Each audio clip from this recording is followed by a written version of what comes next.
Mina kuulsin, et on tulemas üks huvitav rändnäitus ja sellepärast ma tulingi siia kunstniku juurde, et temalt küsida, et mis teda inspireerib ja millest selline näitus on ajendatud.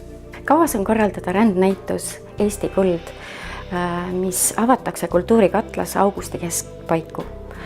Ja kavas on tuua välja nii maalid kui antud teemal rõivakollektsioon.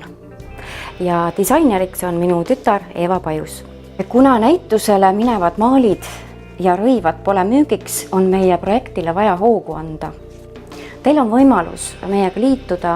Kel huvi saab kõigega lähemalt tutvuda minu kodulehel. Meil on ebaharilik ja müstiline loodus, mida tahaksin nii maalis kui disainis Eesti rahva ette tuua. Meie Eesti kuld. Mind inspireerib maalima meie loodushoid hetkel ja sellel aastal on see eriti aktuaalne, et inimesed märkaksid meie kaunist loodust ja hoiaksid seda, mis on. Sa tahad oma maalidega siis inimeste tähelepanu juhtida? Tähelepanu juhtida jah, sellel aastal. Kuigi ma teen ka abstraktseid maale, aga sellel aastal olen keskendunud meie loodusele ja ürgsele loodusele.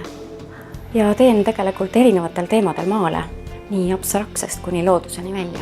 Näitust tegema ajendas siis mure looduse pärast? Tegelikult loodus valis minu. Ma lähtun märgisüsteemist. Näitust valmistasin ette 2015 juba ja ma ei teadnud, et ma sellel aastal välja tulen. Nii et see on pikk sündinud protsess. Neid kaadreid ei vaadanud sa niisama.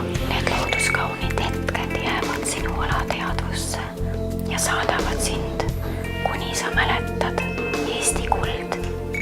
Sellele projektile saab hoogu anda Hooandjas, nii et kui sa soovid, et see projekt kindlasti toimumata ei jääks, siis otsida Hooandjas üles. Tema nimi on Eesti kuld ja ta toimub EV100 raames.